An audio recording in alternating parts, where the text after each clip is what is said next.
Aloha! And welcome to Tantrum House Studio 808. I'm AmyEggs. And I'm Psychic Larry, and today we are talking about The Witcher Old World by Go On Board and CD Projekt Red.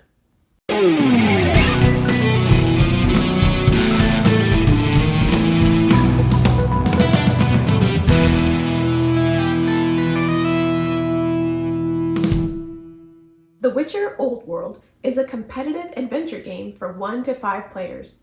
In this game, you will travel across the continent fighting monsters, playing dice poker, and completing some side quests. Each player starts with their own player board, starting deck, and a certain number of coins and cards in their hand depending on your player count. Turns are divided into 3 phases. Phase 1 is movement and actions. Using the terrain symbol in the bottom of your cards, you can move across the map. When you enter a city, you can complete its action. Actions include playing dice poker with the locals or another Witcher, collecting potions, picking up the trail of a monster, and upgrading an attribute. Once you have moved as far as you want, you begin Phase 2 and choose to fight, meditate, or explore. When fighting, the number of cards you have left in your deck represents how much life you have. So if you take 3 damage, you must discard 3 cards. Same goes for your opponent, which can be a monster or another Witcher. Take turns dealing damage to your opponent until one of you runs out of cards. If you are victorious, you earn a trophy. The second option for Phase 2 is to meditate, which allows you to gain a trophy for a fully upgraded attribute. If you choose not to fight or meditate, you must explore. Select a city or wilds card, and another player will read it out loud. In Phase 3, you draw back up to 3 cards from your deck and gain 1 from the row of cards on the board. First player to reach the end of the trophy track wins the game instantly. The Witcher Old World has 3 expansions: Skellige, Legendary Hunt, and Mages.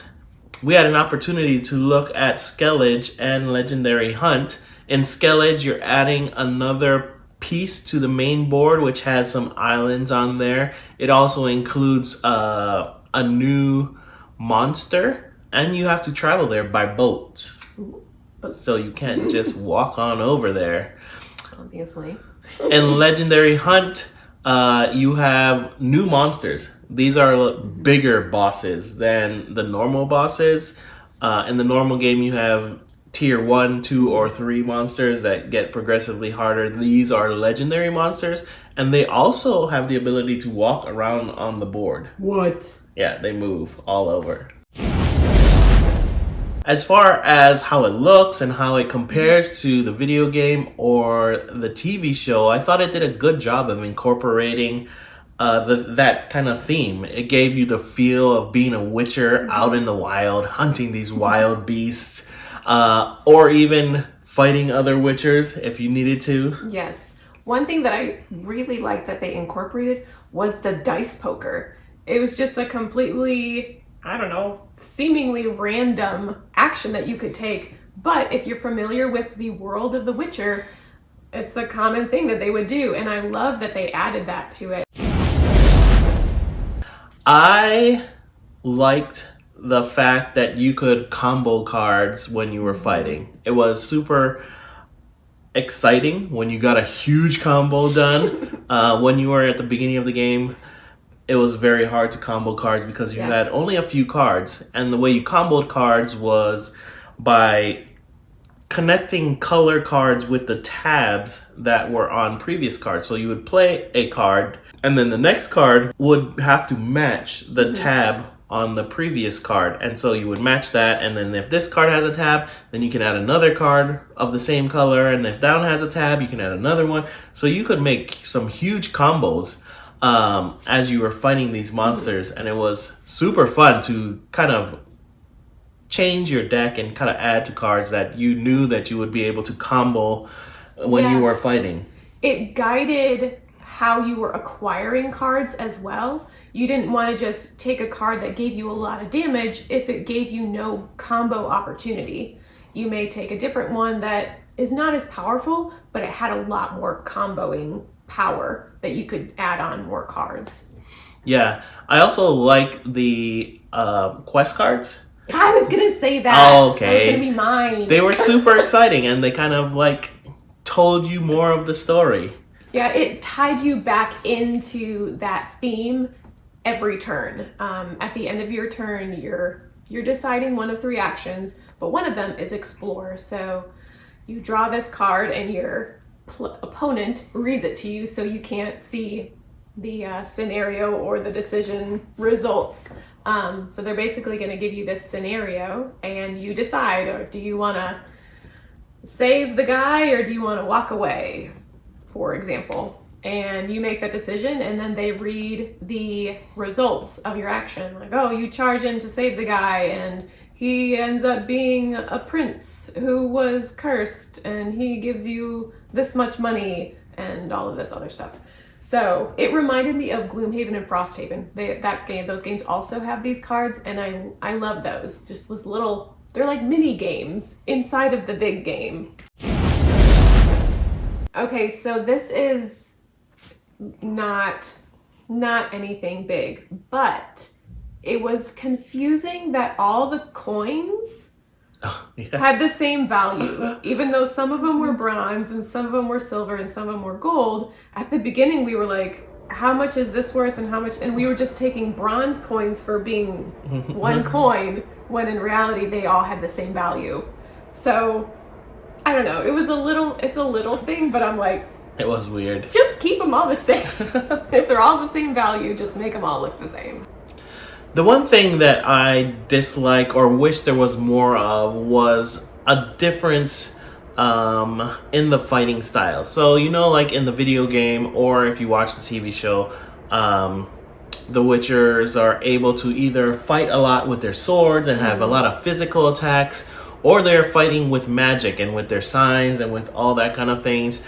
And because this game is more of just like a deck builder, it's hard to basically differentiate between the types of attacks you're doing. Yeah. Yes, there are different color cards. There are some red cards that are more attacky. There are supposed to be some, I think it's the yellow cards that are more magic or sign based. And then there's green cards for defense, and then there's some other colors. But they're all you're basically just comboing the colors together when you're trying to do your attacks, as opposed to actually, hey, I did a physical attack this time and I did a magic attack this time. The whole effect is all the same in the end. When you're attacking the monster, it's just straight damage to the monster, as opposed to, oh, maybe this monster has better magic defense or better physical defense, That would have been really interesting. So having more of that would have made the fighting, I guess, a little bit more immersive and a little bit more kind of like the actual Witcher. All in all, I really liked it. I was kind of surprised, I guess. Like, I love the theme. I love The Witcher, but it does have that fighting aspect, and I'm not a super competitive, attacky board game player. But like I said before, I love that you had options, that you didn't have to go full attack to win the game. You could do other things to earn points, and I like that they gave you that option. So for me, this was a win. I really liked it. I also liked the game. I thought it was a good implementation of the theme and of the artwork. I would say that this game is probably more on the medium to light level. It wasn't super deep strategy or intense AP, thinking about where you're going. The actions are basic. You either go moving around and seeing what kind of actions you can take on the board, or you're fighting, or you're upgrading your person, or exploring. So it wasn't super hard to get a hold of. I thought the theme was great, and I really enjoyed the fighting aspect, just being able to combo those cards together. Yeah, I will say we have the deluxe version, and that added a lot. In the regular version, the monsters are just tokens that you put on the board, but in the deluxe, you actually have the miniatures for each one, and they're so detailed. They look awesome. So that definitely upgraded the gameplay, just having those. Oh yeah, for sure. Having the miniatures makes the game look so much better. And if you have somebody who can paint them, even better. I will say, like the Witcher video game or the TV show, it is for a little bit more mature audience. Some of the artwork and some of the monsters and things can be scary or have kind of graphic art on it as far as blood and gore and stuff like that. Yeah, So, after you slay a monster, it has some text for you to read, and it's graphic. So... yeah, you're probably not going to play it with your elementary kids. You may want to keep it for a little bit more mature audience. But other than that, I thought it was really fun and easy to learn and a great game. So those were some of our thoughts on The Witcher Old World. If you've had a chance to play the game, let us know what you think in the comments down below. Also, if you're just a fan of The Witcher, maybe you would like to get a hold of this game. It's very good thematic game about the Witcher world. Agreed.